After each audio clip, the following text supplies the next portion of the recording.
Bonjour à tous. Nous allons vous présenter aujourd'hui notre projet scientifique en équipe qui s'est axé sur le recyclage d'un polymère biosourcé. Donc, nous avons exploré ces différentes stratégies possibles de dépolymérisation et enfin, nous avons repolymérisé le polymère en question qui était le polyacide lactique. Dans un contexte de crise écologique majeure, l'enjeu de la gestion des déchets est devenu prépondérant.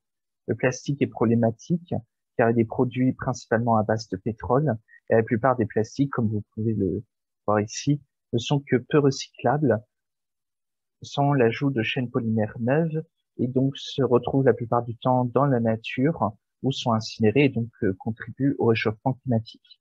La raréfaction des ressources s'impose aussi comme un enjeu primordial. Donc c'est pour cela que nous sommes axés sur des alternatives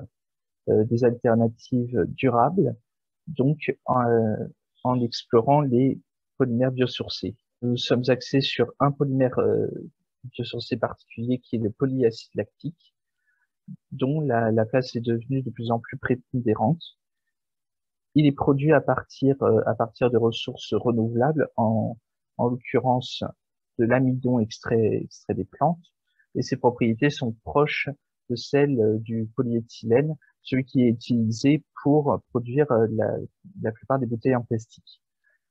Mais même biosourcé, un polymère peut s'avérer polluant. C'est pourquoi nous sommes intéressés à son recyclage.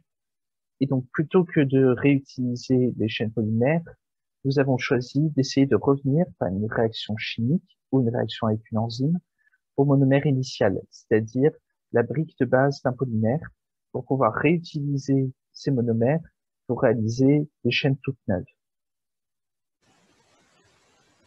Pour réaliser ce projet de façon douce pour l'environnement, nous avons choisi d'effectuer une dépolymérisation en utilisant une enzyme. Ces catalyseurs des réactions chimiques des systèmes biologiques sont en effet très efficaces pour ce genre d'expérience. Elles sont actives dans l'eau et n'ont pas besoin d'être chauffées fort. Une température de l'ordre de la température corporelle est suffisante. Nous avons testé l'utilisation de deux enzymes pour dégrader notre polymère d'intérêt, la protéinase K et la lipase. La première était censée être plus efficace, c'est pourquoi nous avons souhaité les comparer.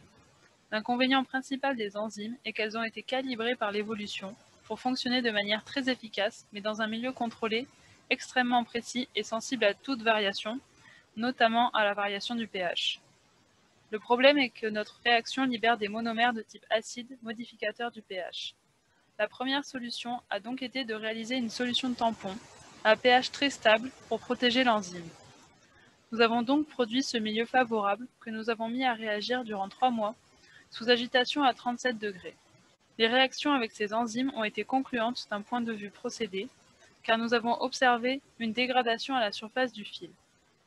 Mais elles ont été peu concluantes dans le rendement de dégradation qu'elles nous ont fourni. Nous n'avons pas pu observer de différence significative entre les deux enzymes testées. Les solutions tampons sont une solution élégante dans leur simplicité, mais à long terme, elles ne permettent pas de maintenir le milieu au bon pH. Nous avons donc opté pour une solution plus complexe mais plus fiable, qui nous permettait de stabiliser le pH en récupérant les monomères au fur et à mesure de leur formation. Cette solution s'intitule les membranes liquides en émulsion. Il s'agit de faire une double émulsion eau dans huile dans eau. La phase aqueuse externe, que l'on voit ici, contient le polymère ainsi que l'enzyme, qui sont de grosses molécules. La phase que l'on voit en jaune ici forme des petites billes en émulsion, il s'agit d'huile de tournesol. À l'intérieur de ces gouttes d'huile se trouve une deuxième phase que l'on appelle la phase aqueuse interne. C'est dans cette phase que doivent se diriger les monomères au fur et à mesure de leur formation. L'huile contient un agent qu'on appelle tensioactif qui permet de stabiliser l'émulsion, ainsi qu'un transporteur qui porte bien son nom, puisque c'est lui qui doit transporter les monomères formés à travers la couche d'huile dans laquelle ils sont censés être insolubles. Le PLA et l'enzyme sont isolés car ce sont de grosses molécules qui ne peuvent être transportées par ce transporteur. Nous avons donc réalisé plusieurs fois des expériences de ce type, tout d'abord avec une agitation à environ 1000 tours par minute, ce qui était trop faible pour une stabilisation de l'émulsion. Nous sommes donc passés à une agitation de 20 000 tours par minute, qui nous a permis d'avoir de belles émulsions qui se tenaient bien, comme l'on voit sur l'image au microscope. Après avoir réalisé ces émulsions, il suffisait de les décanter une première fois pour retirer le milieu externe dans lequel la dépolymérisation peut continuer, et ensuite de casser l'émulsion interne qui nous permettait dans la phase aqueuse interne de récupérer le monomère initial. Après ces différentes réactions, il était important pour nous de savoir quelle quantité de monomères nous avions obtenu par ces différentes stratégies de dépolymérisation. Et donc pour cela, il nous fallait une méthode efficace. Donc ce que nous avons fait, c'est que nous avons créé un complexe de fer 3 lié à un acide lactique qui absorbe dans l'UV visible. Donc pour cela, nous avons préparé une solution de chlorure de fer 3. Donc le premier complexe que vous voyez, ce qui nous donne initialement une belle solution orangée jaune. Et en rajoutant l'acide lactique, nous modifions d'une part la couleur de cette solution, et cela se traduit au spectrophotomètre par l'apparition de nouveaux pics. Et donc, en normalisant, comme vous le voyez sur le premier graphe sur MATLAB, on obtient un pic bien défini qui est le même pour toutes les concentrations. Donc, à partir de cette méthode, nous avons pu faire une échelle de teinte, donc en testant avec différentes concentrations et en mesurant l'absorbance de la solution.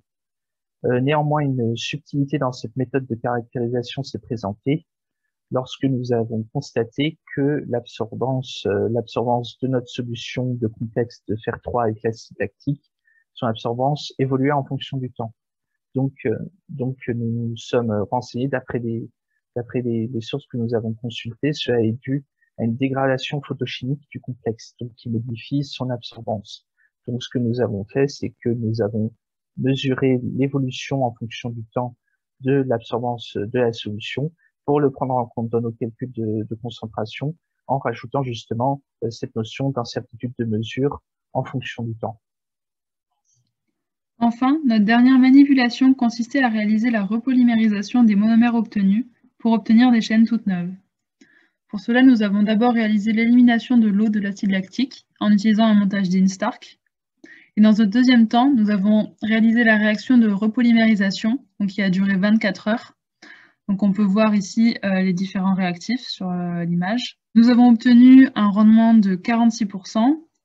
Et à partir du spectre de la RMN de l'hydrogène, nous avons pu trouver un degré de polymérisation de 11. On peut ici voir le spectre de la RMN de l'hydrogène, ainsi que le spectre infrarouge du produit que nous avons synthétisé.